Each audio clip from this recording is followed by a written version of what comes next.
பண மோசடி கும்பல்களின் கையாட்களாக செயல்படும் நபர்களின் வங்கிக் கணக்குகளை முடக்குவதற்கும், அதில் உள்ள பணத்தை கையகப்படுத்துவதற்கும் போலீசாருக்கு தற்போது அதிகாரம் வழங்கப்பட்டுள்ளது. அக்டோபர் 30ஆம் தேதி நடப்புக்கு வந்த புதிய சட்டங்கள் இதற்கு அனுமதி அளிப்பதாக சட்டம் மற்றும் துறைசார் சீர்திருத்த துணை அமைச்சர் குலசேகரன் தெரிவித்துள்ளார். கையாட்களின் வங்கிக் கணக்குகளில் உள்ள களவாடப்பட்ட பணத்தை நிதி மோசடியில் ஈடுபடும் நபர்கள் மீட்பதை தடுக்கும் நோக்கத்தில் சந்தேகத்திற்குரிய வங்கிக் கணக்குகளை போலீசார் இனிமேல் முடக்க முடியும் என்றும், இதற்கு வகை செய்யும் புதிய சட்டங்கள் குற்றவியல் சட்டத்தின்படி சேர்க்கப்பட்டுள்ளன என்றும் அவர் கூறினார். கடந்த வாரம் குளிர்பதன பெட்டியில் காணப்பட்ட ஒரு பெண்மணியின் சடலம் மீது உடற்கூறு பரிசோதனையை மேற்கொள்வதற்கு தடயவியல் நிபுணர்களுக்கு இன்னும் சற்று கால அவகாசம் தேவைப்படுகிறது என்று போலீசார் தெரிவித்துள்ளனர். உள்ளுறுப்புகளில் படிந்துள்ள ஐஸ் உறைவுகள் கரைந்த பிறகே உடற்கூறு பரிசோதனையை நடத்த முடியும் என்று அவர்கள் குறிப்பிட்டுள்ளனர். இப்பரிசோதனையை நடத்த மலாயா பல்கலைக்கழக மருத்துவ மையத்திற்கு கூடுதல் கால அவகாசம் தேவைப்படுகிறது என்று பிரிக்ஃபீல்ட்ஸ் மாவட்ட போலீஸ் தலைவர் மசாரிமான் கு மமூட் குறிப்பிட்டுள்ளார். அப்பெண்மணியின் சடலம் குளிர்பதன பெட்டியில் நீண்ட காலம் வைக்கப்பட்டிருந்தது. இதனால் உடல் உள்ளுறுப்புகள் குளிரில் இறுகி போயிருக்கிறது. அந்த உறைவு முற்றிலும் கரைந்த பிறகே உடற்கூறு பரிசோதனையை மேற்கொள்ள முடியும் என்று அவர் தெரிவித்துள்ளார். மலாய் மொழியில் அல்லாமல் ஆங்கில மொழிபெயர்ப்புடன் கூடிய சீன மொழி விளம்பர பலகைகளை கடைகளில் வைக்க அனுமதிக்கும் அதிகாரிகளின் நடவடிக்கை குறித்து முன்னாள் பிரதமர் டாக்டர் மகாதீர் முகமது கேள்வி எழுப்பியுள்ளார். கோலாலம்பூரில் புதிய பேரங்காடி ஒன்றுக்கு கடந்த வார இறுதியில் தாம் வருகை மேற்கொண்ட போது அத்தகைய விளம்பர பலகைகள் வைக்கப்பட்டிருந்த ஏராளமான கடைகளை கண்டதாக அவர் குறிப்பிட்டுள்ளார். சீனாவில் இருப்பது போன்ற உணர்வு அப்போது தமக்கு தோன்றியதாக அவர் தெரிவித்தார். விளம்பர பலகைகளில் சீன எழுத்துக்களை பயன்படுத்துவது தவறல்ல, ஆனால் அவை சிறிய எழுத்துக்களாக இருக்க வேண்டும் என்று அவர் குறிப்பிட்டார். விளம்பர பலகைகளில் ஆங்கில எழுத்துகள் இருந்தால் அதற்காக அவ்வாறு செய்யப்படுகிறது என்பதை தம்மால் புரிந்து கொள்ள முடியும். ஜப்பானில் கூட விளம்பர பலகைகளில் ஆங்கில மொழிபெயர்ப்பு வார்த்தைகளை காண முடியும்.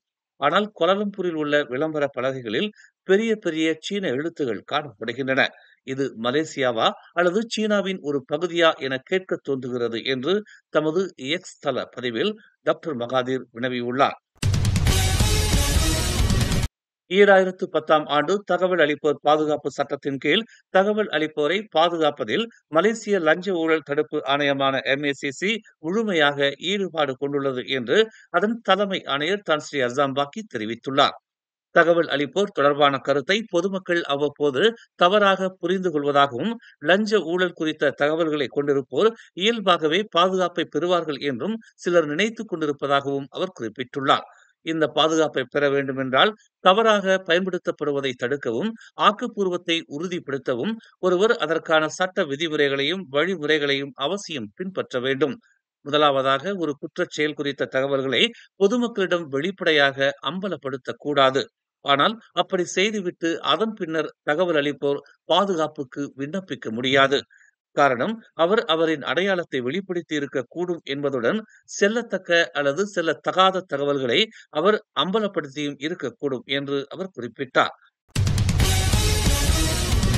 சேவைக்கான விலையை காட்சிக்கு வைக்குமாறு விடுக்கப்பட்டிருக்கும் அரசாங்கத்தின் புதிய உத்தரவுக்கு இணங்க அதற்கு ஆகும் செலவை ஈடு செய்வதற்காக நோயாளிகளின் கட்டண ரசீதில் 20 வெள்ளியை சேர்க்குமாறு தனது உறுப்பினர்களுக்கு ஒரு தனியார் துறை டாக்டர்கள் குழு அறிவுறுத்தியுள்ளது.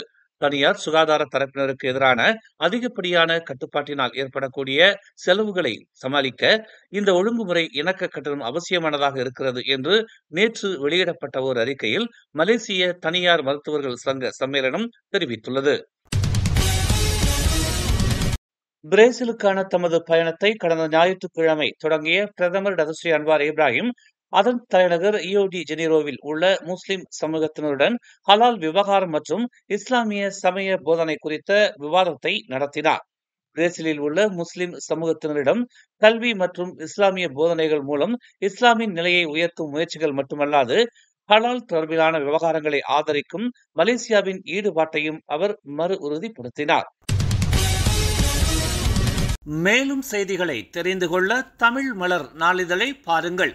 உடனுக்குடன் செய்திகளை தெரிந்து கொள்ள தமிழ் மலர் இணையதளம், தமிழ் மலர் செயலி மற்றும் மலர் டிவி யூடியூப் சேனலை வலம் வாருங்கள்.